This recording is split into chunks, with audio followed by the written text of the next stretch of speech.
Welcome again, dear students. Welcome to the second part of the chapter Agriculture, that is chapter number 4 of class 10 Geography. In the previous part, we studied about the importance of agriculture, types of farming, what is the need to study this chapter. We studied about types of farming, that is primitive, intensive, commercial and plantation. Later on we discussed about cropping pattern, that is Rabi season, Kharif season and Zaid season. Later on we discussed about the major crops of India, the growing condition, where it is grown, what type of climate is required, temperature, rainfall, soil, type of soil required for that, and the chief producers. In that we studied about rice, wheat, millets, maize, pulses, sugarcane, tea and coffee. So today in this second part we'll continue the chapter with horticulture. Now let us first of all discuss that what is horticulture. Practice of growing fruit and vegetable is called horticulture. Indian fruits comprise of a wide variety ranging from the tropical fruits like mango, banana, citrus, papaya, guava, grapes, apple, pear, peach, walnut. These are the tropical fruits. Temperate fruits and amla, ber, pomegranate, falsa. India accounts for about 10% of the world's production in vegetable. India grows an amazing number of different vegetables. And how much variety do we produce? 175 types of variety.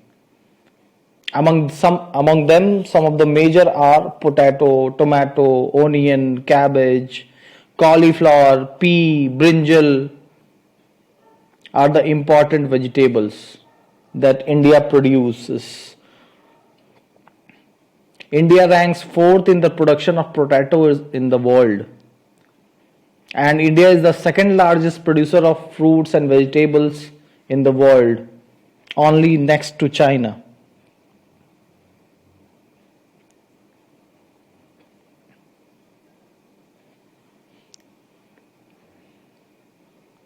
Next type of non-food crops is rubber. Rubber was also introduced in India by the Britishers. It is an equatorial crop and it is grown in the tropical and subtropical areas. Hot and humid climate is best suited for the rapid growth of rubber trees. It requires an average temperature of 22 to 25 degrees Celsius and rainfall of more than 200 centimeters, or you can call 175 to 300 centimeter rainfall. A variety of soils like alluvial, forest, laterite soil are suitable for its cultivation. India ranks 5th among the world's natural rubber producers. The areas of rubber production in India include Kerala, Tamil Nadu and other states such as Karnataka, Andaman and Nicobar Islands, Tripura and Assam have also started rubber cultivation. Now let us have a look at where this rubber is used. Auto tires and tubes, cycle tires and tubes, camelback, footwears, belts and hoses, latex foam, dipped goods and others. Now let us talk about some of the fiber crops, mainly cotton and jute.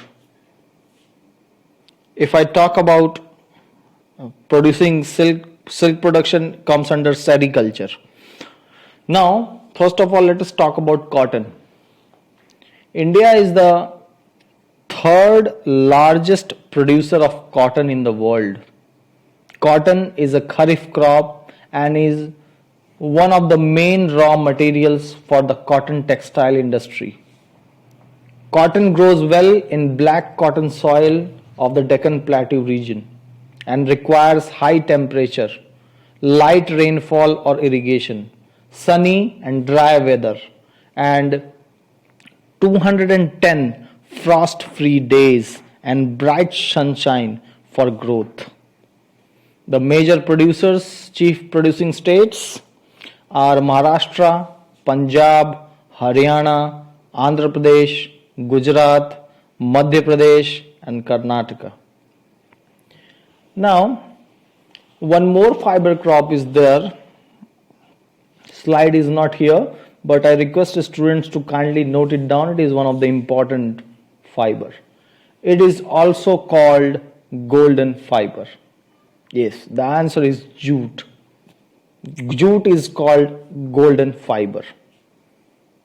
Geographical conditions for its cultivation.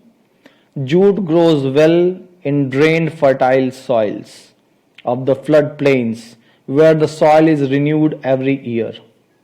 High temperature is required during the time of growth. It grows well on well-drained fertile soils in the floodplains. Therefore, it is grown in West Bengal, basically in Hooghly Basin, Bihar, Assam, West Bengal, Odisha and Meghalaya.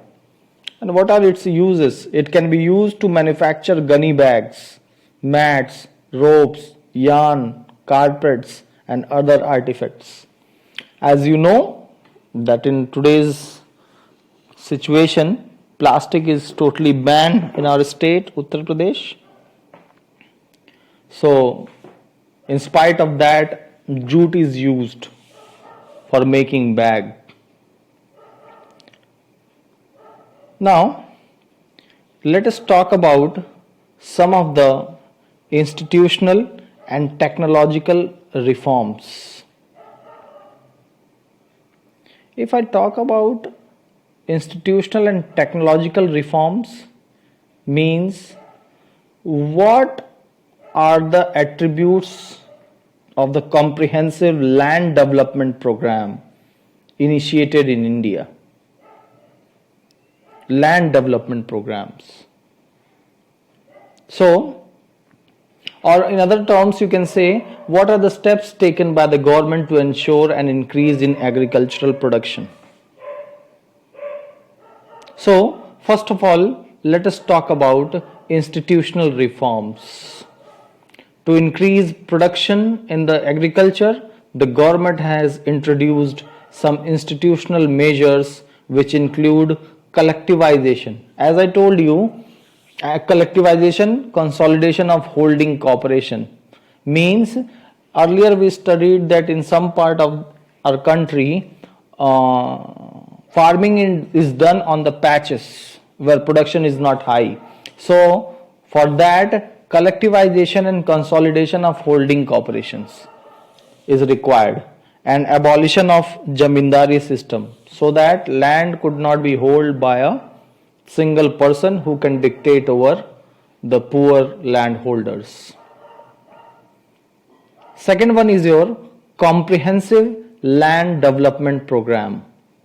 In the 1980s and 1990s, a comprehensive land development program was initiated which included both institutional and technical reforms, provision for crop insurance, drought, flood, cyclone, fire and disease, establishment of Gramin banks, cooperative societies and banks for providing loan facilities to the farmers at lower rates of interest were some important steps in this direction.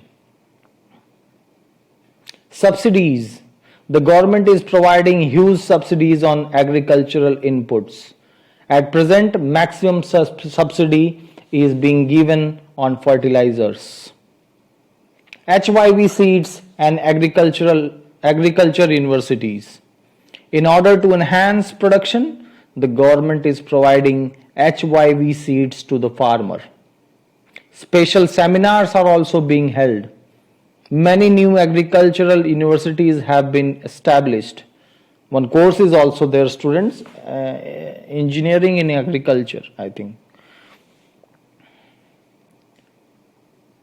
Now, some public procurement system and agriculture price commission. Agriculture price commission has been set up, which declares the prices of agricultural products in advance so that the farmers may know what they are going to get for their agricultural products. Basically, government agencies like FCI, that is Food Corporation of India, purchase the agricultural products from the farmers.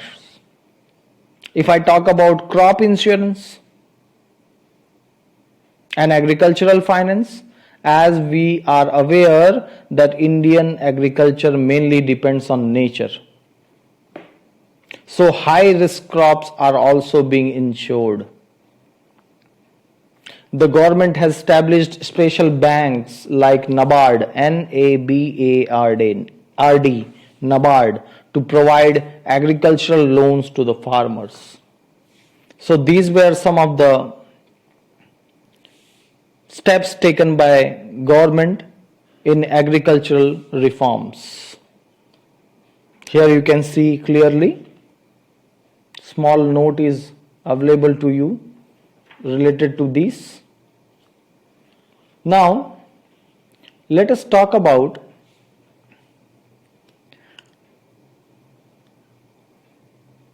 some of the problems which are responsible, not problems actually, factors which are responsible for the backwardness of Indian agriculture. Why Indian agriculture is backward nowadays? We'll talk about Bhudan or Gramdan later on, but before that, we'll discuss the factors responsible for backwardness of Indian agriculture. First one is over dependence on monsoon. Major portion of the cropped area still depends upon monsoons for irrigation.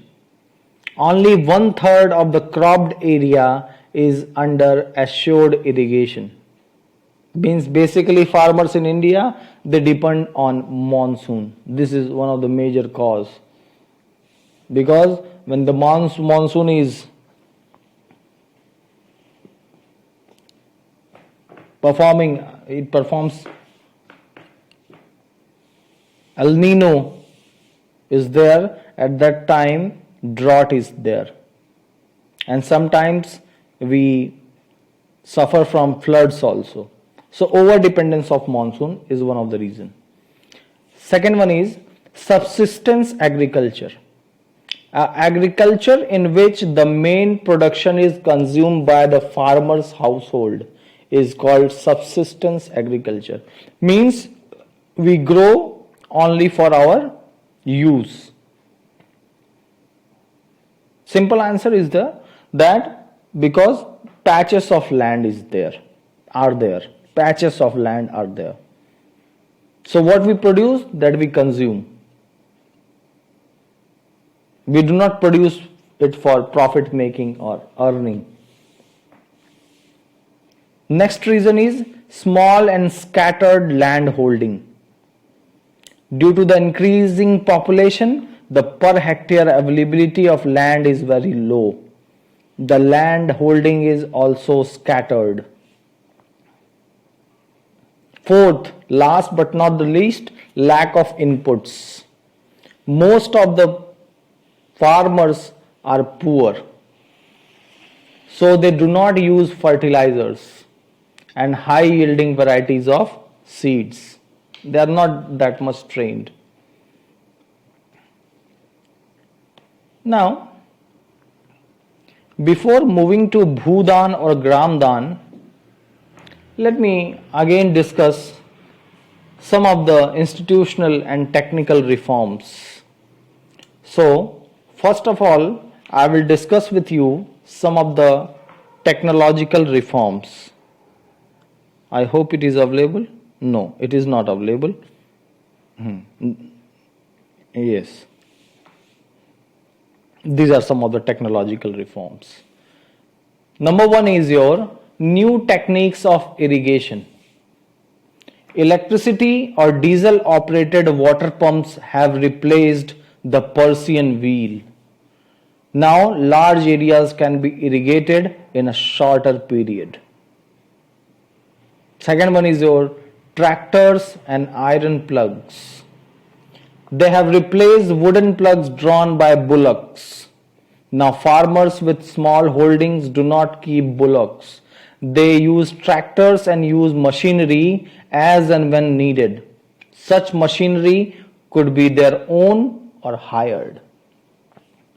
Third one is your roads and communication. Now most of the villages are connected with all weather roads. Telephone and mobile phone facilities are also available. This has encouraged the sale of agricultural products even at moderately far away places. So if the place is far away, roads and communication can be used. Chemical fertilizers. For increasing farm productivity, chemical fertilizers are being used on large scale. Quality seeds. High yielding and early maturing quality seeds have helped the farmers to increase their production. Green and white revolution. Most of these inputs gave birth to the green revolution in the 60s and 70s of the 20th century. The green revolution in India was followed by white revolution, spearheaded by the Operation Flood for increasing milk production. So these were some of the technological reforms. Now let us talk about some of the institutional reforms. These are some of the institutional reforms. Land reforms. These reforms include abolition of Jamindari system, consolidation of small holdings, and these reforms made the holdings economically viable. Radio and television programs. These were used to acquaint the farmers with new and improved techniques of cultivation. You might have seen Krishi Darshan. It is a news channel, government news channel, which provides the information regarding agriculture. Third one is your crop insurance. This was another step to protect the farmers against losses caused by crop failure on account of natural calamities like droughts, flood, hailstorms, cyclones, fires, diseases, etc. So crop is insured. Credit facility, if I talk about loans, loans at low interest rates were made available to farmers through banks and cooperative societies at very low interest. Some of the weather bulletins are also there. Special weather bulletins for farmers are introduced on radio and television. Like this year, in the year 2020, it is told by the weather experts that we will be having 95% to 105% of rainfall. Means good rainfall will be there. Minimum support price. Minimum support prices are announced before the sowing of various crops. This removed the elements of uncertainty. The minimum price is ensured for crops grown by farmers. It is earlier told to them that this is the cost at which government agency, that is Food Corporation of India, is going to purchase crop from you, from the farmers. Next one is your Kisan Credit Card, KCC. These cards have made credit available to farmers much easier. The farmers can draw money from the bank without any hassle at the time of need. That too, I should tell you that it is near about 4% per annum. Subsidies have been granted to farmers on electricity, seeds and fertilizers for the improvement of agriculture. These were some of the institutional and technological reforms. Now, you might have heard about several socialist activities taken by the social reformers to eradicate various type of bad practices in India, such as Sati Pratha and all. The same how social reformers also played an important role. Social reformers played an important role in bringing agriculture to a good extent. One of them was Vinoba Bhave. Bhudan or Gramdan is one of the example of that. Mahatma Gandhi declared Vinoba Bhave as his spiritual heir. He also participated in Satyagraha as one of the foremost Satyagrahis. He was one of the votaries of Gandhi's concept of Gram Swaraj. After Gandhiji's martyrdom, Vinoba Bhave undertook Padyatra to spread Gandhiji's message. And what was his message? First of all, he once when he was delivering a lecture at Pochampalli, it is in Andhra Pradesh, students, some poor landless villagers demanded some land for their economic well-being, means the farmers who were not having land. Vinoba Bhave could not promise it to them immediately, but assured them to talk to the government of India regarding provision of land for them if they undertook cooperative farming. Suddenly, Sri Ramchandra Reddy stood up and offered 80 acres of land to be distributed among 80 landless villagers. This act was known as Bhudan or Gramdan. Later, he travelled and introduced his idea widely all over India. Some jamindars, owners of many villages, offered to distribute some villages among the landless. It is known as Gramdan. However, many landowners choose to provide some part of their land to the poor farmers due to the fear of Land Sealing Act. This Bhudan Gramdan movement, initiated by Vinoba Bhave, is also known as the Bloodless Revolution. So this is the story of Bhudan or Gramdan. Now you can see on the screen that India growth of GDP and major sectors, agriculture, industries and services. The data is available till 2012 to 2017. You can easily see it on the screen and analyze it. Now, though the GDP rate is increasing over the years, it is not generating sufficient employment opportunities in the country. What is the reason for that? Growth in agriculture is decelerating. Indian farmers are facing a big challenge from international competition, and one of the reason is WTO, that is World Trade Organizations. The members of these World Trade Organizations have to follow some rules and regulations, and according to it, no subsidies should be given on agriculture production. Although these are somehow or other followed by developing nation, but it is not at all followed by the developed nations like USA. They provide subsidies to the farmers on their produced goods. So the farmers in USA, they get subsidies from the government only, they get money from the government only, so they sell their goods produced to the markets in other countries at a very low rate. And people, they go for low rates only, which is comparatively very low if we compare it from the agriculture produce in the country, in a developing country, their cost is very low and people purchase it.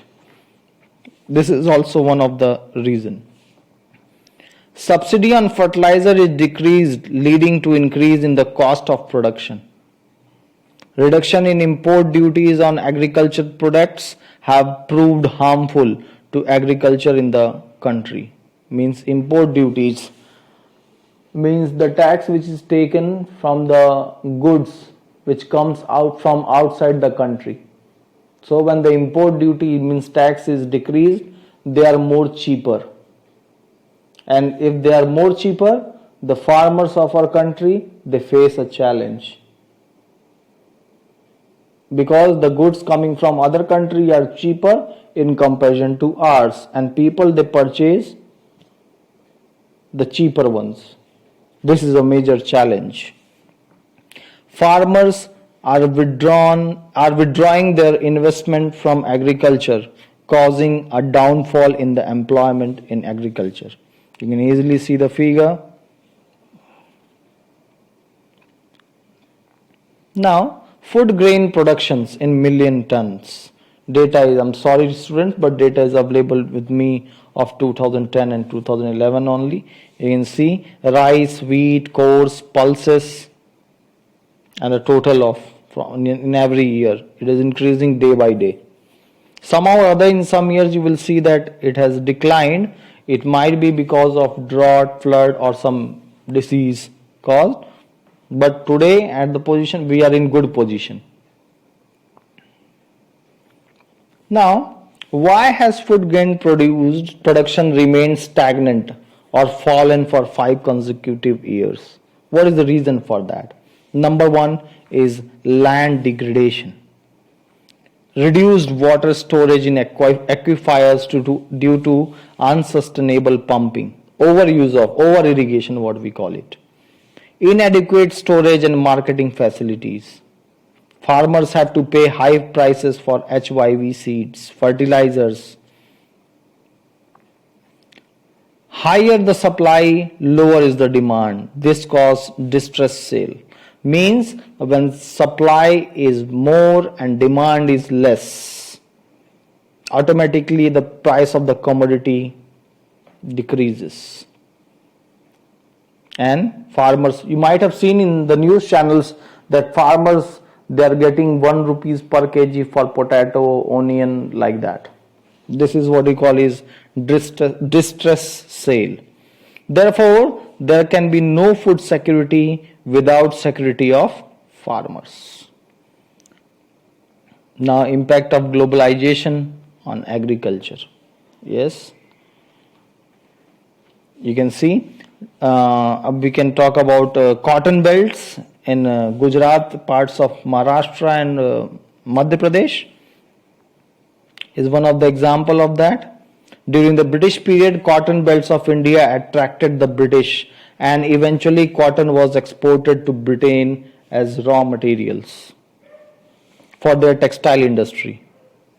The Champaran movement started in 1917 in Bihar because the farmers of that region were forced to grow indigo for British textile industry. Indigo, that is color, neil, what you call it. Under globalization, particularly after 1990, Indian farmers have been exposed to new challenges. Despite India being an important producer of rice, cotton, rubber, tea, coffee, jute and spices, our agricultural products are not able to compete with developed countries due to their highly subsidized agriculture in those countries. As we have discussed that they give subsidy to their farmers, the developed countries. So they They have already taken money from the government, so they sell their goods, their commodities into other countries at very low rate. So this is one of the major challenge. Now, you might have heard it, read it several times, that to make agriculture successful and profitable, proper thrust should be given to the improvement of the condition of marginal and small farmers. The Green Revolution promised much, but it is being alleged that it has caused land degradation. Yes, of course, that overuse of fertilizer degrades the land. The key word today is gene revolution, which includes genetic engineering. Now, organic farming has taken its place. It is becoming famous day by day. Organic farming. It is practiced without factory-made chemicals such as fertilizers, pesticides. Hence, it does not affect environment in a negative manner. Indian farmers have a bleak future if they continue growing food crops on the holdings that grow smaller and smaller as the population rises. Because land will not extend, but population is rising day by day. Indian farmers should diversify their cropping pattern from cereals to high value crops. This will increase incomes and reduce environmental degradations simultaneously. India's diverse climate can be harnessed to grow a wide range of high value crops. One information is there. Organic agriculture will adapt to climate change more quickly. And I would like to conclude this topic with a famous saying of George Washington: I would rather be on my farm than be emperor of the world. Thank you, students. Have a nice day.